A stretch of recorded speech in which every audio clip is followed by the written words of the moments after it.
কাজ করতে গিয়ে যে কী কী সমস্যার সম্মুখীন হতে হয় সেটাই আজকে তোমাদের সাথে শেয়ার করব। হ্যালো, আমি মেকআপ আর্টিস্ট রূপশ্রী সরকার। একটা মিনি ব্লগ আজকে তোমাদের সাথে শেয়ার করি। কাজে যাব, তো তার আগে এখন এই হচ্ছে আজকের টেবিলের অবস্থা, কারণ কালকেও কাজ ছিল আর আমি কিছু গুছাইনি। এই হচ্ছে এখানকার অবস্থা। তার থেকেও মেসি অবস্থা হচ্ছে এই যে এখানে নিচে। এর মধ্যে হচ্ছে আমার স্টুডেন্ট নিয়ে আসছে আমার জন্য। কবে যেন টিচার্স ডে গেল? 5 সেপ্টেম্বর। আজকে হচ্ছে আমাকে গিফট দিল। এই যে আমার স্টুডেন্ট, এই যে আজকে আমাকে গিফট দিল 5 সেপ্টেম্বর। আমি খুলিনি, আমি খুলি, চলো দেখি যে কি আছে। সত্যি আমার স্টুডেন্টদের কথা কি বলবো, হয়তো নিজের লোকরাও এতটা করে না যেটা আমার স্টুডেন্টরা করে। জানো তো, এই যে মেয়েটিকে দেখলে, সে কিন্তু প্রথমে আমার ক্লায়েন্ট ছিল। ওখান থেকে কিন্তু ও পরে আমার স্টুডেন্টও হয়েছে, আমার কাছে শিখেছিল। আর তারপর থেকে এত একটা ভালো রিলেশন, একদম বাড়ির মতো, নিজের বোনের থেকেও হয়তো বেশি। কেউ নিজের লোক এতটা করে না যতটা আমার স্টুডেন্টরা আমার জন্য করে। এত ভালোবাসা দিয়েছে, এত আমাকে সম্মান দিয়েছে যে আমি সেটা বলে বোঝাতে পারবো না। এই তরফ থেকে আমি নিজেকে ভীষণ লাকি মনে করি যে আমি এই প্রফেশনে এসেছি, যার জন্যে আমার এই সব মানুষদের সাথে পরিচয় হয়েছে এবং যারা আমাকে এতটা ভালোবাসা দিয়েছে।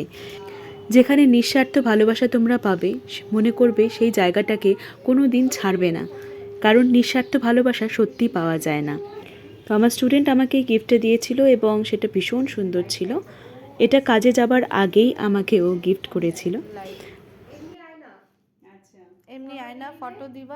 তো এরপর আমরা বেরিয়ে পড়েছিলাম আমাদের কাজের উদ্দেশ্যে। আমাদের গাড়ি চলে এসেছিল। আমার স্টুডেন্ট এবং অ্যাসিস্ট্যান্টরা সমস্ত ভ্যানিটিগুলো এক এক করে গাড়িতে তুলে দিচ্ছিল। ক্লায়েন্ট আমাদেরকে যে সময় দিয়েছিল, আমরা কিন্তু একদম টাইমলি সেখানে পৌঁছে গিয়েছিলাম। আর গিয়ে দেখি এরকম এখানে কাজ চলছে তখনও, এবং আমি গিয়ে জানতে পারলাম যে আমার ক্লায়েন্টের রিচুয়াল তখনও শেষ হয়নি, অনেক রিচুয়ালস তখনও ওর চলছে, তো ওর আসতে একটু টাইম লাগবে। সো ও আসার আগে আমরা একটু বিয়ের জায়গাগুলো ঘুরে নিচ্ছিলাম, ওখানে কিছু ফটো তুলে নিচ্ছিলাম, খুব সুন্দর লাগছিল। এখানে মানে মণ্ডপ, বিয়ে সুন্দর, দেখো মণ্ডপ আমার দেখলেই এত ভালো লাগে। আর ওই হচ্ছে বসার জায়গা, এই যে আমি এবার গিয়ে আমি বসবো। ব্রাইড আসার আগে আমি বসে থাকি এখানে। খালি চেয়ার, এই যে দিদি, এই যে আমার পরিবার। আর এদিকে হেয়ারের পরিবারের সদস্য। আমার পরিবারকে খুলে বসে আছি, কিন্তু এখনো। হ্যাঁ, সত্যি তাই।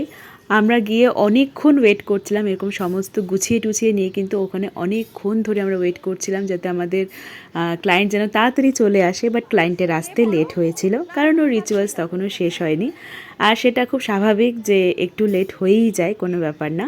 তো তারপরে যখন ক্লায়েন্ট আসলো, আমিও কিন্তু কাজ শুরু করে দিলাম একদম খুব তাড়াতাড়িভাবে, কারণ ও একাই এসেছিল। এখানে আরও অনেকজন পার্টি মেকআপের ছিল, কিন্তু ওই টাইমে ও যেহেতু একা ছিল, তো আমরা সবাই মিলে ওকে কিন্তু তাড়াতাড়ি করে খুব তাড়াতাড়িভাবে ওকে কিন্তু আমি পুরো মেকআপটা কমপ্লিট করে দিয়েছিলাম।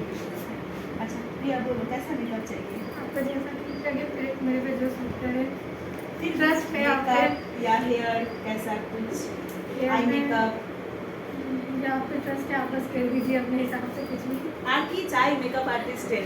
কোনো ক্লায়েন্ট যখন এরকম বলে, ব্যাস আমি একটু বলে জল। চলো তাহলে দেখাবো। সত্যি তাই, কোনো ক্লায়েন্ট যখন এভাবে আমাদের উপর ব্লাইন্ডলি ট্রাস্ট করে, তখন সত্যি ভালো লাগে যে হ্যাঁ, আমি হয়তো ওকে খুশি করতে পেরেছি, বা আমার কাজ দেখেও ভীষণ খুশি যে তার জন্যই ও আমাকে এতটা ট্রাস্ট করছে যে আমি যেটা করব ও সেটাই ওর ভালো লাগবে। তোমাদের সাথেও আশা করি সেম ফিলিংসটাই হয় যখন এরকমভাবে কেউ বলে, সত্যি খুব ভালো লাগে। আমি যখন সাজিয়েছিলাম তখন টাইমটা ছিল ফেব্রুয়ারি মান্থ, সো একটু ঠান্ডাই ছিল, তার জন্য খুব একটা যে ম্যাট লুকস আমি করেছি তা নয়, একটু ডিভি ফিনিশ মেকআপই আমি করেছিলাম। সো এই ছিল তার ওভারঅল লুকসটা।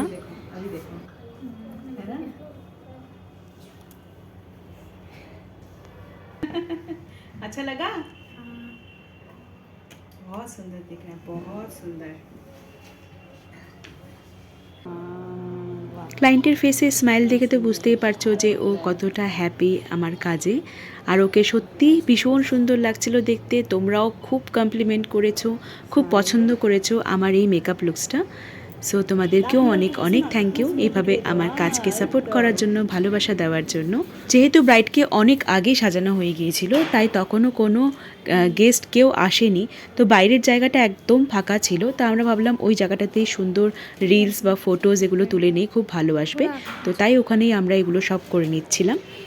তো এরপর এক এক করে আমার বাকি ক্লায়েন্টরাও সবাই চলে এসেছিল এবং ঘটনাটা ঘটলো ঠিক তখনই আমার এই যে লাইট, রিং লাইট গেল নষ্ট হয়ে। যেখানে বিয়েটা হচ্ছিল সেটা ছিল একটা ভবন, আর ওখানে একটা রুমে আমাদেরকে জায়গা দিয়েছিল।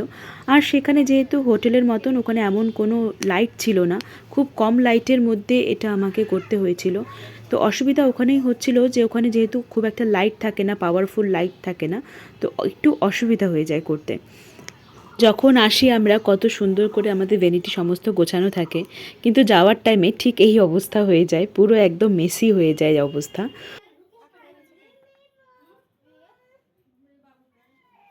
সবার মেকআপ কমপ্লিট করার পরে যখন ফটো তোলার ব্যাপার ছিল, তখন তো আমার কাছে লাইট ছিল না, বাট তখন কিন্তু অলরেডি গেস্ট কিছু চলে এসেছিল।